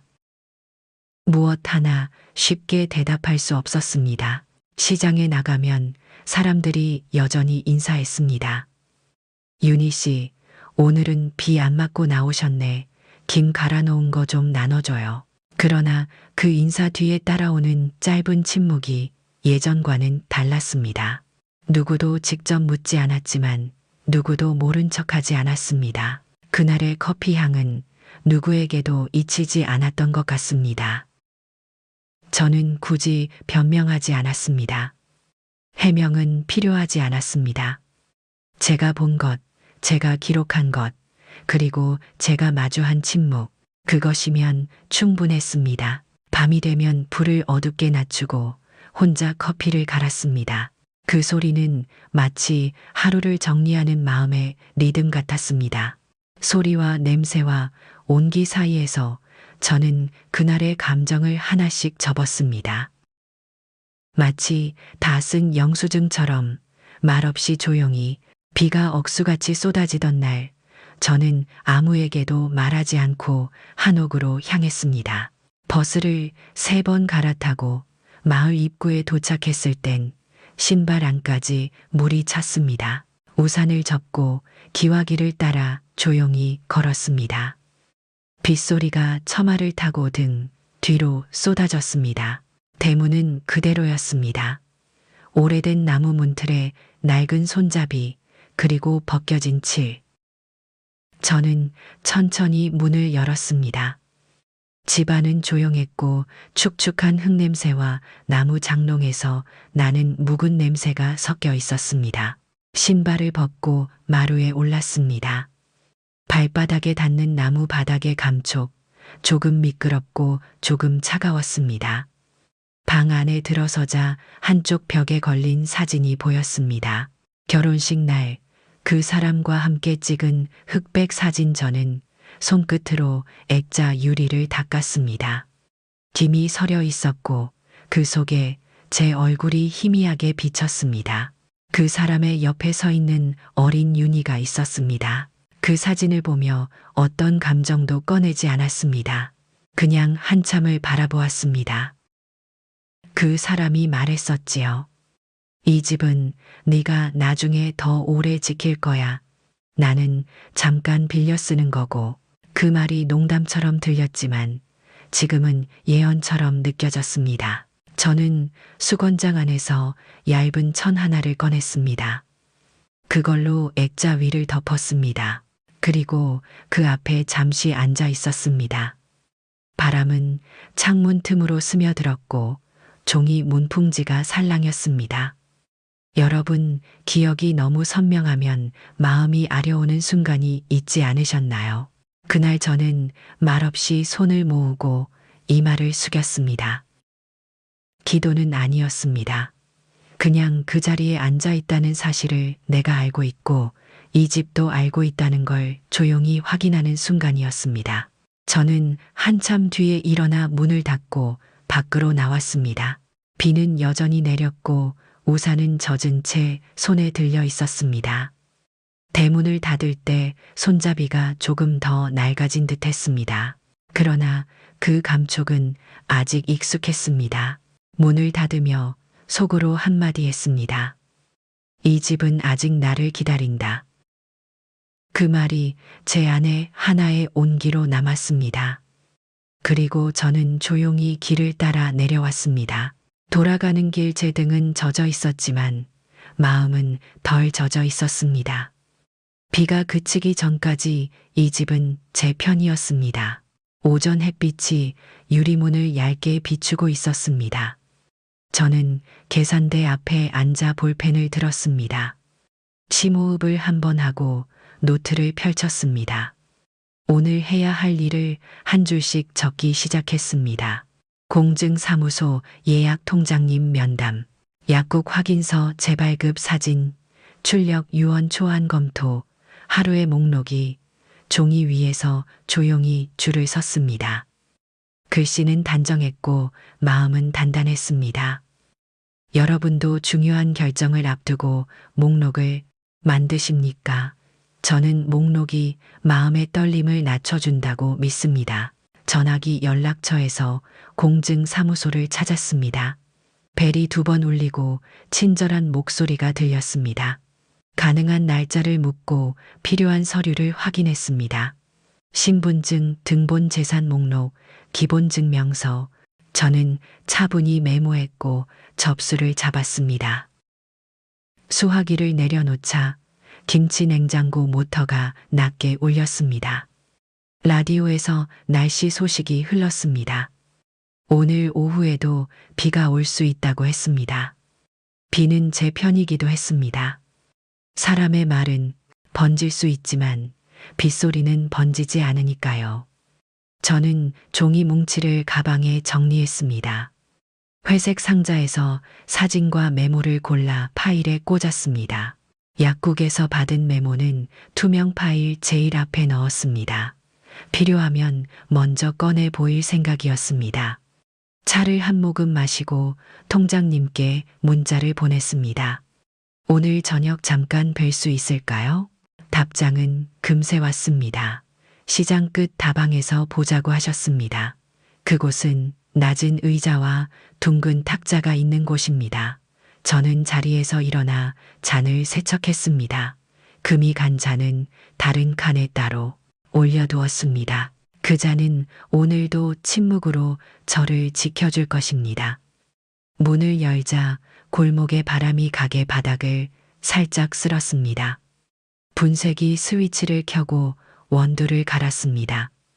소리가 심장 박동과 보폭을 맞추었습니다. 저는 오늘 커피를 조금 진하게 내리기로 했습니다. 씁쓸한 맛이 집중력을 지켜주니까요. 민호에게 전화를 걸지는 않았습니다. 대신 노트에 한 줄을 적었습니다. 한옥은 장학 신탁으로 이전 현재 거주지에는 종신 거주권 설정 읽고 또 읽었습니다. 말로 하기 전에 글로 먼저 굳히는 중입니다. 여러분 문장 하나가 사람을 지켜준 적 있으신가요? 저는 그런 문장을 찾고 있었습니다. 점심 무렵 손님이 몇 분 다녀갔습니다. 컵을 닦으며 시계를 보았습니다. 초침은 소리 없이 움직였지만 마음에는 분명했습니다. 이제 뒤로 미루지 않겠다는 마음. 오후가 기울 때 저는 서랍에서 도장을 꺼냈습니다. 붉은 잉크를 찍어 종이 한 장에 눌렀습니다. 가게 이름과 제 이름이 또렷하게 남았습니다. 그 도장은 오늘의 각오를 찍는 도장 같았습니다. 카메라 메모리 용량도 확인했습니다. 남은 시간과 날짜가 화면에 반짝거렸습니다. 파일 이름 규칙을 다시 메모했습니다. 날짜, 시각, 위치, 행위. 이 네 가지가 제가 믿을 언어입니다. 라디오 사연 코너에 한 어르신 목소리가 흘렀습니다. 가족이 먼저냐, 자신이 먼저냐고 묻고 있었습니다. 저는 작은 웃음을 지었습니다. 오늘만큼은 제가 먼저입니다. 그래야 가족을 지킬 수 있습니다. 바깥 하늘이 흐려졌고 습기가 조금 올라왔습니다.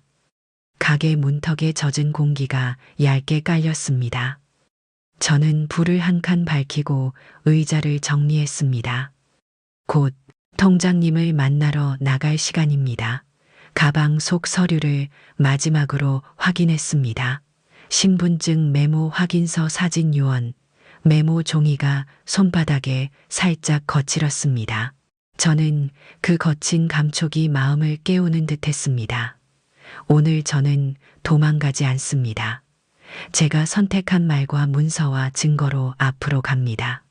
해가 기울 무렵 저는 가게 문을 잠그고 골목을 걸었습니다. 다방 문을 열자 은은한 조명이 테이블을 감쌌습니다. 통장님은 창가 자리에 앉아 계셨고 따뜻한 보리차 향이 먼저 반겼습니다. 저는 허리를 숙여 인사드리고 자리에 앉았습니다. 바쁘신데 시간 내주셔서 감사합니다. 통장님은 잠시 제 얼굴을 살피더니 고개를 끄덕였습니다. 요즘 무슨 일입니까? 저는 며칠 사이 있었던 일을 순서대로 설명했습니다. 사실만 말했고 기록된 시간만 놓았습니다. 통장님은 중간중간 짧게 메모했습니다. 직접 본 사람이 있으면 더 좋겠지만 기록도 힘이 있지요. 필요하시다면 날짜 확인을 도와드리겠습니다. 그 말에 저는 목이 꽉 메였습니다. 저는 감사 인사를 짧게 전했습니다. 그리고 구체적인 계획을 말했다. 한옥을 남편 이름의 장학 기금으로 이전하겠습니다.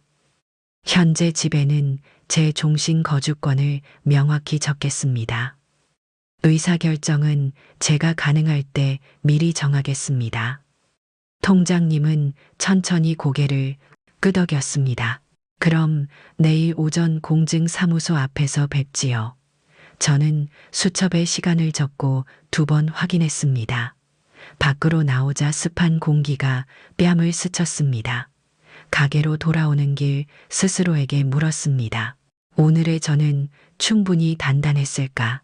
문을 열고 불을 켜자 익숙한 실내 냄새가 돌아왔습니다. 저는 서류 상자를 책상 위에 펼쳐보았습니다. 사진의 모서리가 전등빛에 반짝였고 약국 메모의 잉크는 말라 있었습니다. 펜으로 내일의 질문을 적었습니다. 신탁 설정, 조항, 거주권 존중 조항, 의료 의사결정, 고지 조항. 밤이 깊어가고 시계 소리가 또렷해졌습니다. 차를 데워 잔에 따랐습니다. 한 모금이 목을 지나가자 마음의 근육이 풀렸습니다. 내일 누군가가 내 결심을 흔들 수 있을까요? 아니면 오늘의 문장들이 나를 지켜줄까요? 잔을 2손으로 감싸 쥐고 눈을 감았습니다. 부산의 비 냄새가 멀리서 스며드는 듯했습니다. 지킬 것은 간단하다고 마음속으로 말했다. 진실, 체면, 이름, 그리고 삶, 이 4가지면 충분합니다. 오전 공기는 약간 축축했고 하늘은 흐렸다. 저는 공증사무소 앞에서 숨을 가다듬었다. 유리문 너머로 형광등이 하얗게 번져 있었다. 통장님이 먼저 도착해 제게 손을 들어 보였다.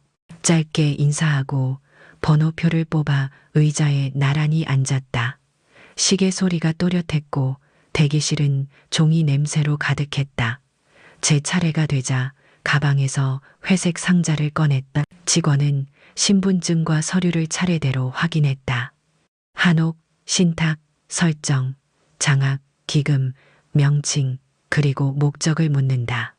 저는 남편의 이름을 천천히 말했다. 그 이름을 입 밖으로 내는 동안 목이 조금 뜨거워졌다. 통장님은 필요한 항목을 조용히 적어주었다. 거주권 조항은 어떻게 하시겠습니까? 하고 직원이 물었다. 저는 현재 주소의 종신 거주권을 명확히 기재해 달라고 했다. 추가로 의료 의사결정 고지 방법도 별지에 달기로 했다. 직원은 알겠다고 하며 서류 묶음을 제 앞에 돌려놓았다. 볼펜 끝이 종이 위에서 사각거리는 소리가 작게 났다. 도장을 찍는 순간 손바닥에 잉크의 촉감이 묵직했다. 제 이름이 붉게 남았고 마음은 한층 가벼워졌다. 모든 절차가 끝나자 따뜻한 보리차가 나왔다.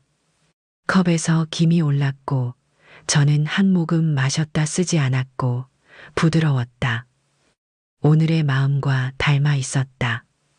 통장님은 잘하셨다고 짧게 말했다. 저는 고개를 숙여 감사 인사를 전했다. 밖으로 나오니 비가 약하게 흩날리고 있었다. 우산을 펴자 방울이 천천히 퍼졌다. 저는 골목을 따라 가게로 걸어갔다. 유리문을 밀자 커피 냄새가 반겨주었다. 먼저 카메라의 녹화 상태를 확인했다. 빨간 불이 켜져 있었고 화면에는 시간이 또렷했다. 계산대에 서류, 상자를 올려두고 한 장씩 정리했다. 신탁 설정 확인서 임시 발급본, 약국 메모 사진 출력본 모서리를 맞추어 투명 파일에 꽂으니 마음이 정리되었다. 라디오에선 인터뷰가 흘렀다. 가족의 경계에 대한 이야기였다. 마이크 너머 목소리가 물었다. 당신은 어디까지 지킬 것인가? 저는 마음속으로 대답했다. 이름과 체면 그리고 3점심 무렵 손님이 들어와 따뜻한 차를 주문했다. 저는 평소보다 조용히 잔을 데웠다. 김이 잔 표면에서 얇게 번졌다. 그 빛을 보니 오늘의 문장들이 선명해졌다. 가끔은 말보다 종이가 더 용감했다. 가끔은 침묵이 더 정확했다. 문득 휴대전화가 진동했다. 민호였다. 메시지에는 오늘은 들르지 못하겠다고 적혀 있었다. 저는 답장을 보내지 않았다. 대신 거래명세서 뒷면에 한 줄을 더 적었다. 나는 오늘을 선택했고 내일을 두려워하지 않는다. 그 문장을 접어 상자 안에 넣었다. 해가 기울 무렵 통장님에게 짧은 문자를 보냈다. 오늘 도와주셔서 감사합니다. 기록도 잘 보관하겠습니다. 곧바로 답장이 왔다. 언제든 필요하면 연락하라고 했다. 가게 불을 한 칸 낮추자 그림자가 길어졌다. 저는 잔을 닫고 선반의 순서를 다시 확인했다. 금이 있는 잔은 맨 안쪽으로, 다른 잔들은 바깥쪽으로 바꾸었다.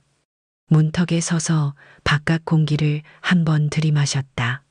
빈냄새가 희미했고 바람이 소매를 스쳤다. 저는 마음속으로 말했다. 오늘은 도망가지 않았다. 그리고 내일도 도망가지 않겠다. 저녁 장부를 정리하고 현금 상자를 닫았다. 철컥하는 소리가 방 안에 맑게 울렸다. 라디오 음악이 잔잔해지고 천천히 밤이 왔다. 불을 끄기 전 카메라 불빛을 다시 확인했다. 빨간 점 하나가 어둠 속에서 또렷하게 숨쉬고 있었다. 그 작은 불빛이 오늘의 결심을 기록하고 있었다. 충분했다. 오전 공기가 차분했다. 나는 장부를 가방에 넣고 문을 잠갔다. 시장 끝 다방으로 가는 길에 비 냄새가 약하게 스쳤다. 유리문을 밀자 낮은 조명이 테이블을 감쌌다. 통장님이 창가에 앉아 계셨고 나는 인사했다. 보리차가 앞에 놓였다. 잔에서 김이 얇게 피어올랐다. 나는 오늘의 일을 한 줄로 정리했다. 사실만 말하고 감정은 접어두자. 잠시 뒤 민호와 서진이 들어왔다. 문 닫히는 소리가 작게 떨렸다. 누구도 먼저 앉지 못해 서성거렸고 통장님이 자리를 권했다. 나는 상자를 꺼내어 무릎 위에 올려놓았다. 도장은 한쪽에 사진과 메모는 가운데 깔끔히 정리되어 있었다. 바닥 온기가 다리로 스며들었다. 라디오 소리가 멀리 섞여왔다. 오늘의 목적은 단순했다. 책망이 아니라, 경계 소동이 아니라 정리. 나는 숨을 고르고 입을 열었다. 며칠 전부터 커피에서 이상한 냄새가 났다. 그날 이후 나는 잔을 나누고 물과 원두를 기록하고 사진을 찍었다. 약국에서 받은 간단한 확인서도 있다. 나는 종이를 꺼내 테이블 가운데에 놓았다. 통장님이 고개를 끄덕이며 날짜를 확인했다. 민호가 종이를 바라보다가 시선을 내렸다. 서지는 잔을 만지작거렸다. 나는 조용히 말을 이었다. 오늘 만나자고 한 이유는 하나다. 앞으로는 사실로만 움직이기 위해서다. 나는 내가 나를 의심한다고 말하지 않았다. 다만 내 기억을 내가 지키려 한다. 여기서 다툴 생각은 없다. 하지만 내 삶의 경계는 내가 정한다. 그게 오늘의 약속이다. 통장님이 짧게 말했다. 각자 한 번씩 말씀하시지요. 민호가 먼저 숨을 들이켰다. 엄마, 난 일이 급했고 투자가 마음에 걸렸어. 그래도 이런 식으로 엄마 마음을 흔들면 안 되는 건 알았어. 늦게 깨달아서 미안해. 그 말 끝에 침묵이 길었다. 서진이 고개를 들었다. 어머님, 저는 편해지길 바랐어요. 돈과 시간, 절차, 그런 것들 어머님이 덜 고생하시길 바란다고 스스로 믿었어요. 하지만 오늘 보니 그건 제 편의를 위해 만든 말이었네요. 나는 잔을 감싸 쥐었다. 차의 온기가 손바닥을 장소. 작은 다방의 창가. 행동. 상자를 테이블에 밀어둔다. 생각. 오늘 나는 누구의 허락도 필요 없다. 감정. 어깨 힘을 빼고 눈썹을 낮춘다. 대사. 여기서 회원을 찾자. 강정. 일을 배정. 강정. 강정분해. 상자. 강정강. 강정 하겠습니다. 나는 상자에서 유언 초안을 꺼냈다. 한옥은 남편 이름의 장학기금으로 보낸다. 현재 집은 내 종신 거주권을 명시한다. 의료 고지와 결정 방식은 내가 미리 정한다. 이 문서에 이세 문장을 넣겠다. 오늘 통장님이 참관하셨다는 메모를 남기겠다. 필요하면 공증본에 부기한다. 통장님이 천천히 고개를 끄덕였다. 나는 또박또박 적은 메모를 밀었다. 여기까지가 나의 선택이다. 여기부터는 너희의 선택이다. 나는 민호를 바라보았다. 네가 오늘 어머니 대신 서명하라는 말을 꺼내지 않으면 좋겠다. 나는 아직 내 이름을 읽고 쓸 수 있다. 서진을 향해 고개를 돌렸다. 네가 내 건강을 염려한다면 커피는 내가 내린 것을 마셔라. 그리고 잔은 내가 닦은 것을 쓰자. 간단한 약속이면 된다. 민호가 고개를 끄덕였고 서진의 눈빛이 흔들렸다. 빛이 테이블의 사선으로 내려앉았다. 밖에서는 장바구니, 바퀴가 바닥을 긁는 소리가 지나갔다. 나는 숨을 한 번 길게 내쉬었다. 오늘 여기서 나는 요구하지 않았다. 설명만 했다. 하지만 설명은 충분했다. 통장님이 기록 카드에 몇 줄을 적었다. 날짜, 장소, 참석자, 확인 카드 가장자리가 손끝에 거칠었다. 나는 그 감촉이 마음을 단단하게 만들었다. 민호가 조심스레 말했다. 엄마, 오늘은 서류 얘기 더 하지 않을게. 천천히 배우고. 내가 먼저 멈출게. 서진이 낮은 목소리로 덧붙였다. 어머님, 제가 사과드릴게요. 말로만이 아니라 행동으로요. 나는 잔을 들어 한 모금 마셨다. 내가 먼저 멈출게. 서진이 낮은 목소리. 이제 남은 절차는 확인과 서명뿐이었다. 통장님이 시간을 제한했다. 내일 오전 10시 주민센터에서 증명서를 먼저 떼자고 하셨다. 그 다음 공증사무소로 가서 초안을 확인하자고 하셨다. 나는 수첩에 시간과 장소를 분명히 적었다. 볼펜이 종이 위에서 매끈하게 흘렀다. 다방 공기는 보리차 향과 비 냄새가 섞여 있었다. 창문 유리에 작은 물방울이 맺혔다. 내 숨이 다 하얀 김이 번졌다가 사라졌다. 나는 조용히 말했다. 오늘 이 자리는 과거를 심판하려는 자리가 아니다. 앞으로의 경계를 서로 확인하려는 자리다. 민호야, 집을 돈으로만 계산하지 마라. 그 집엔 시간이 살고 체면이 산다. 서진아, 도우려면 나를 앞세우지 마라. 나는 느리지만 판단한다. 통장님이 미소를 지었다. 말씀의 결이 곱습니다. 하고 말씀하셨다. 라디오가 트로트로 넘어갔다. 숟가락이 잔을 스치는 소리가 한 번 울렸다. 나는 잔을 내려놓고 두 손을 포개었다. 눈물은 사실을 흐릴 수 있다. 오늘은 문장을 남기겠다. 나는 메모에 적었다. 나는 나의 이름으로 서겠다. 그리고 너희의 이름도 함께 지키겠다. 밖에 비가 조금 굵어졌다. 간판이 떨리고 나뭇잎이 뒤집혔다. 우리는 동시에 자리에서 일어섰다. 현관 앞에서 우산을 박헌고 섬대에 일어섰다. 폈다. 빗방울이 천 위에 둥근 소리를 냈다. 손잡이가 차가웠다. 나는 마지막으로 말했다. 내일은 절차를 밟자. 오늘은 마음을 정리하자. 세 사람 모두에게 필요한 일이다. 나는 시장 쪽으로 천천히 걸었다. 튀김 냄새가 비에 섞여 퍼졌다. 신발 밑창이 물을 밟을 때마다 얕은 소리가 났다. 가게 문 앞에 서자 카메라에 붉은 점이 보였다. 작고 또렷한 불빛이었다. 나는 문을 열며 숨을 고르고 마음속으로 말했다. 내일 문서의 언어로 다시 서겠다. 그리고 침묵. 아침에 비가 잦아들었다. 나는 가게 문을 열기 전에 주민센터로 향했다. 어제 정한 시간에 맞춰 통장님과 마주 앉았다. 민호와 서진도 잠시 뒤 들어왔다. 복도에는 젖은 신발 냄새와 종이에 잉크 냄새가 섞여 있었다. 형광등이 하얗게 번지고 벽식의 초침이 고르게 움직였다. 직원은 접수 창구에서 웃으며 서류를 받았다. 우리는 순서대로 확인하고 필요한 도장을 찍었다. 유언 부속 문서에는 거주권과 의료 고지 방식이 또렷이 적혔다. 한옥 신탁 서류에는 남편의 이름이 선명히 새겨졌다. 볼펜이 종이를 긁는 소리가 작게 났다. 나는 숨을 고르고 눈을 감았다. 끝났다고 말하기엔 아직 이르지만 시작은 분명했다.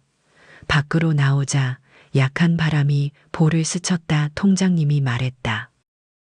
이제 동네도 알게 될 겁니다. 괜한 소문은 사라지고 사실만 남겠지요.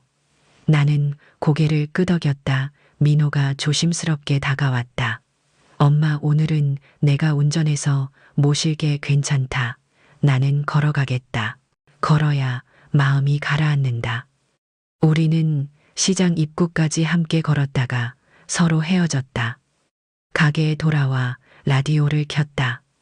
낮은 DJ의 목소리가 빗소리와 섞여 흘렀다. 나는 선반의 잔을 순서대로 닦았다.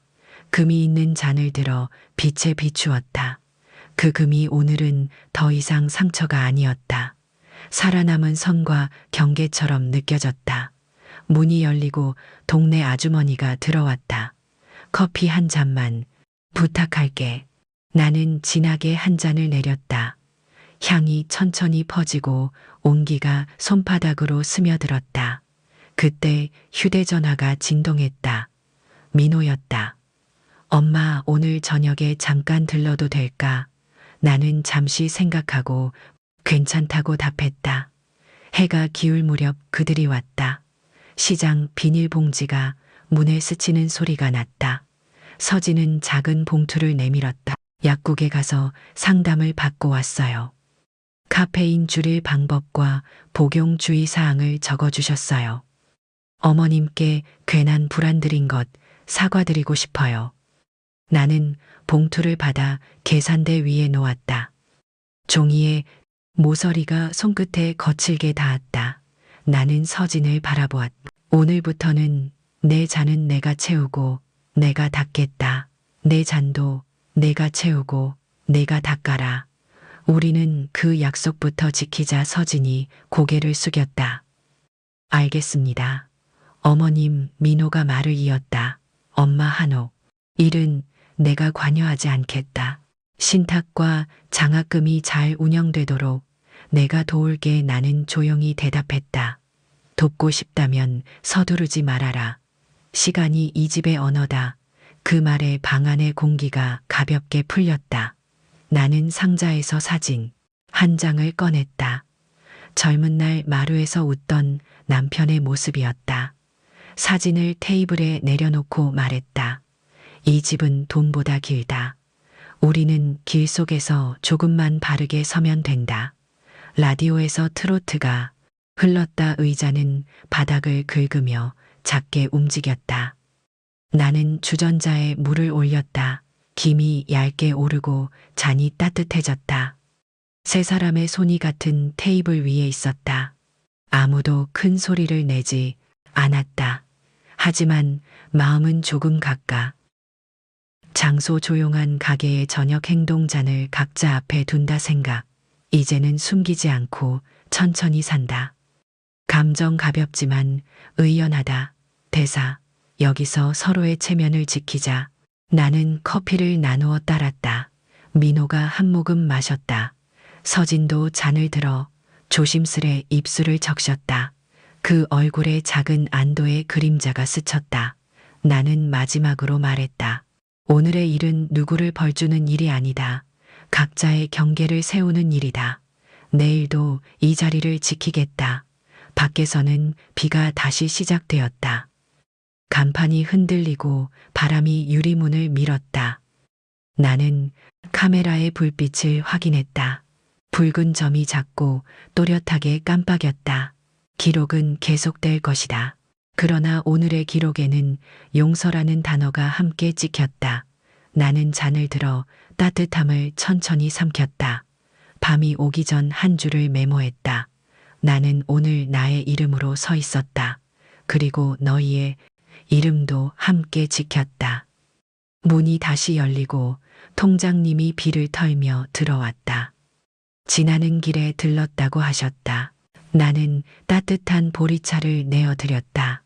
통장님은 카드 지갑에서 작은 메모를 꺼내 내게 건넸다. 오늘 절차 동행 확인과 내일 추가 증빙 일정이 적혀 있었다. 나는 감사 인사를 하고 메모를 상자 속 척칸에 넣었다. 이 작은 종이 조각들이 나를 지탱해 준다고 생각했다. 벽시계가 한 번 크게 울렸다. 7시였다. 가게 바닥에 온기가 발목까지 올라왔다. 민호가 자리에서 일어나 계산대를 정리했다. 영수증을 한 줄로 모으고 서랍을 닫는 소리가 경쾌했다. 서진은 싱크대에서 조용히 잔을 씻었다. 나는 뒤에서 한마디 덧붙였다. 천천히 해라. 급하면 모서리가 다친다.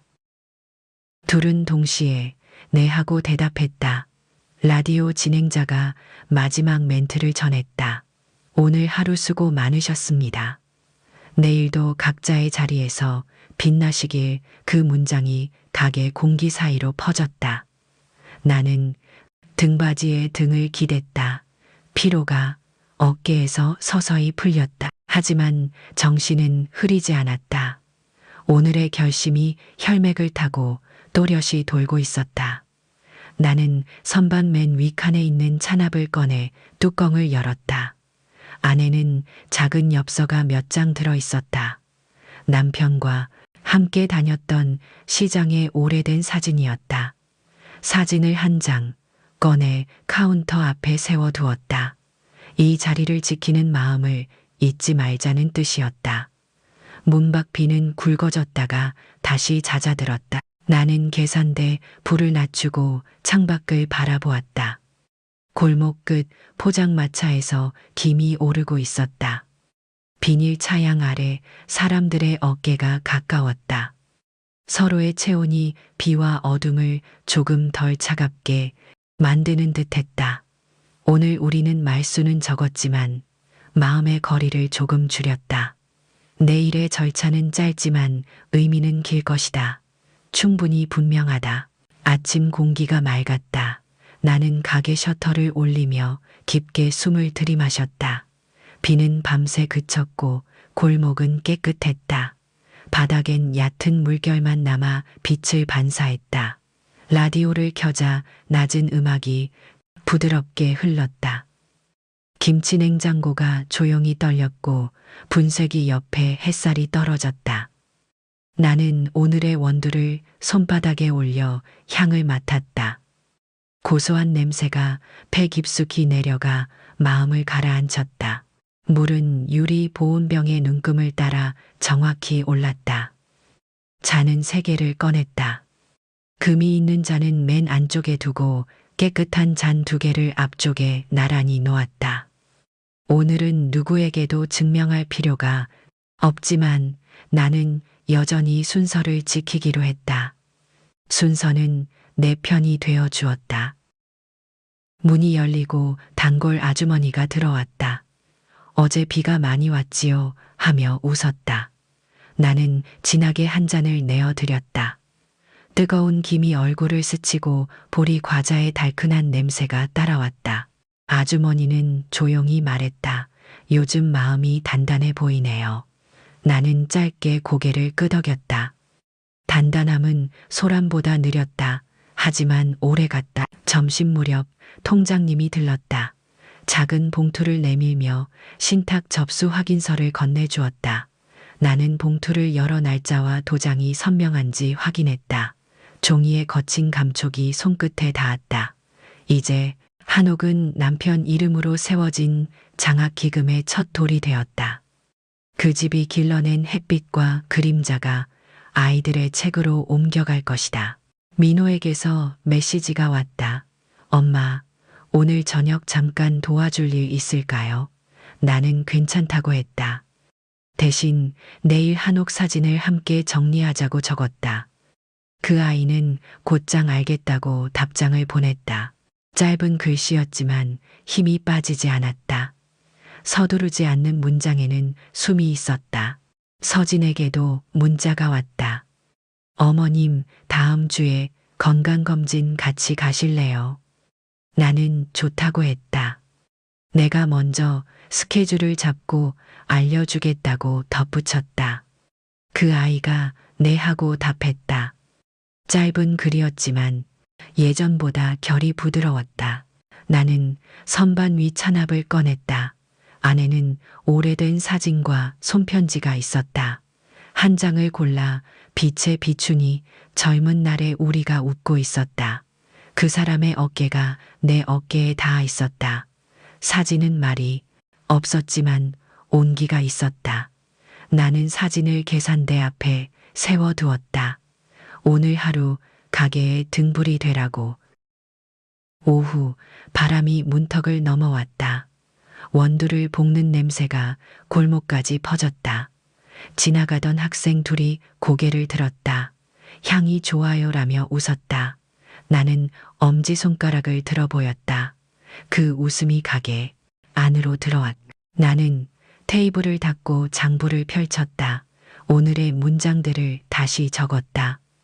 진실체면 이름 3네 단어를 또박또박 썼다. 이제 나는 이 말을 다른 사람을 겨누는 칼로 쓰지 않겠다. 나를 세우는 지주로 쓰겠다. 해가 기울 무렵 민호와 서진이 함께 왔다. 그들은 문 앞에서 잠깐 숨을 고르고 들어왔다. 서진은 검진 예약서를 내밀었다. 민호는 사진 정리 상자를 들고 있었다.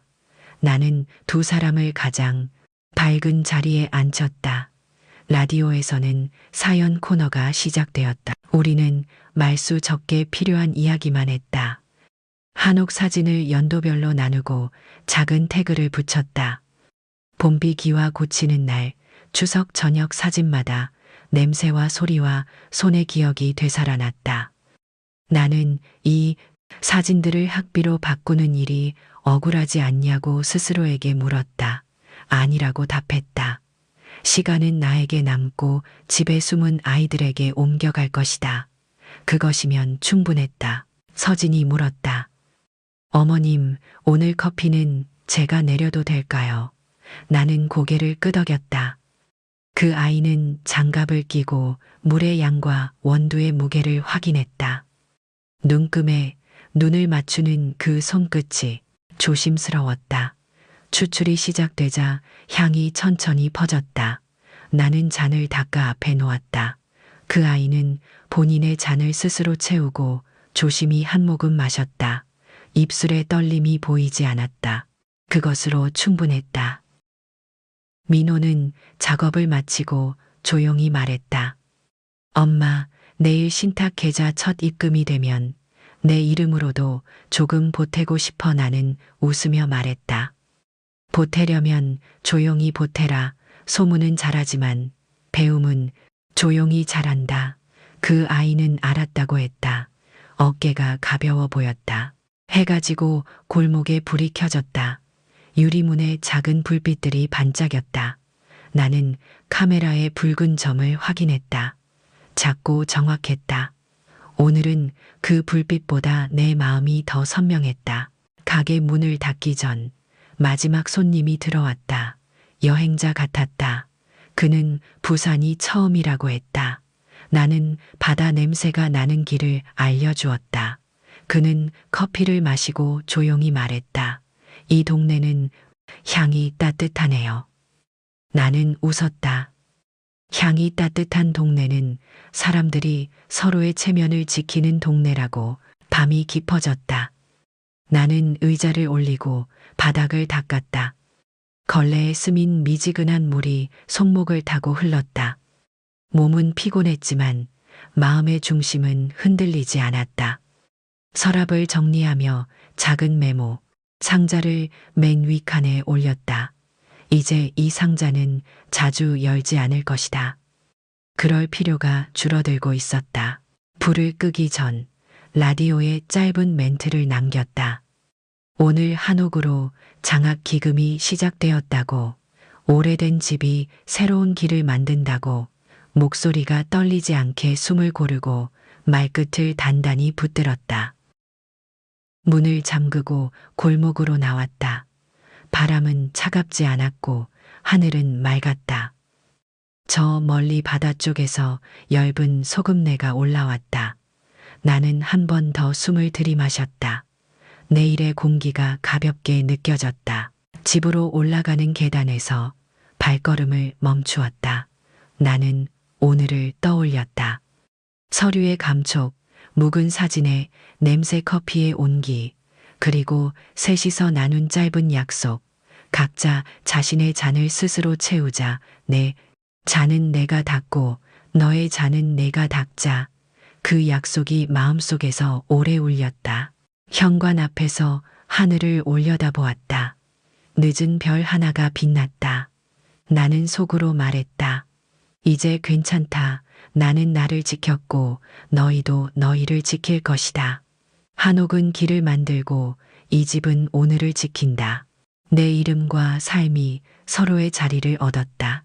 마지막으로 가게에 돌아와 카메라 불빛을 끄고 셔터를 내렸다. 붉은 점이 사라지자 방 안이 더 넓어 보였다. 나는 조용히 웃었다. 기록은 끝나지 않지만 경계의 떨림은 잦아들었다. 이제 남은 건 살아가는 일뿐이다. 여기까지 내 이야기를 들어주신 분들께 묻고 싶다. 여러분은 오늘 무엇을 지키고 싶으신가? 여러분의 이름과 체면, 그리고 삶은 어디에 서 있는가? 내 이야기가 마음 한쪽의 문고리를 살짝 움직였다면 지금 듣고 계신 도시를 남겨달라. 다음 이야기에서 다시 만나자. 마지막으로 부탁드린다. 이 채널 사이다. 사연을 구독하고 알림을 켜달라. 당신의 한 줄 댓글과 구독이 내일의 누군가에게 따뜻한 용기가 된다. 오늘 함께 해주셔서 고맙다. 우리는 각자의 자리에서 천천히 더 단단해지자. 내일 아침이 오면 나는 다시 일찍 문을 열 것이다. 시장의 술의 소리가 돌바닥을 긁고 어묵 국물이 김을 낼 것이다. 목욕탕 쪽에서 올라오는 따뜻한 공기가 골목을 감쌀 것이다. 그 공기 속에서 나는 분쇄기의 스위치를 천천히 올릴 것이다. 커피 가루가 부풀어 오르고 물이 얇은 실처럼 떨어질 것이다. 그 장면은 매일 같지만 오늘부터는 한 가지가 달라질 것이다. 나는 더 이상 두려움으로 향을 맡지 않을 것이다. 나는 내 호흡으로 향을 맞이할 것이다. 종이에 모서리를 맞추는 내 손이 조금 떨릴지도 모른다. 그러나 그 떨림은 불안이 아니라 기쁨의 떨림일 것이다. 해가 중천에 오르면 손님들이 삼삼오오 들어올 것이다. 저마다의 사연을 가볍게 내려놓고 한 잔을 받아들 것이다. 나는 듣되 개입하지 않을 것이다. 한 사람의 마음이 자기 속도로 평온을 찾도록 의자만 내어줄 것이다. 그게 내가 할 수 있는 가장 오래가는 도움이라고 믿는다. 저녁 무렵엔 바닷바람이 골목을 한번 휩쓸고 갈 것이다.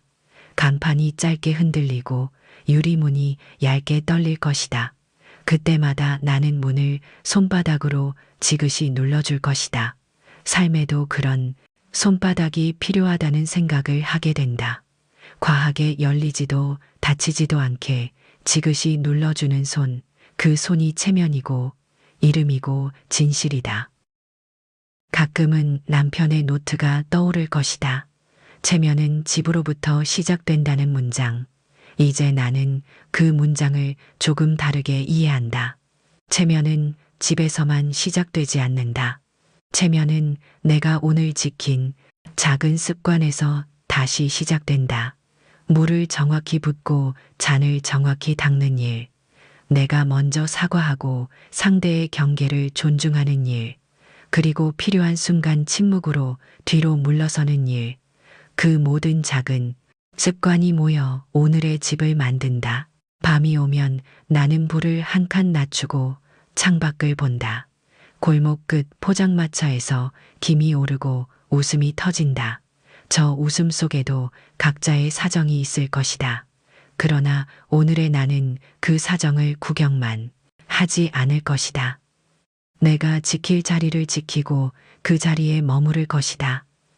지켜야 할 것이 분명할수록 마음은 가벼워진다. 혹시 내 이야기를 듣는 누군가가 지금 외롭게 경계를 세우고 있다면 이렇게 전하고 싶다. 당신은 느리지만 분명하다. 오늘 한 장의 종이와 한 잔의 물과 한 줄의 문장으로도 당신의 삶은 다시 중심을 찾을 수 있다. 기록은 당신의 편이고 침묵은 당신의 무기다. 그리고 향은 언젠가 당신을 다시 집으로 데려올 것이다.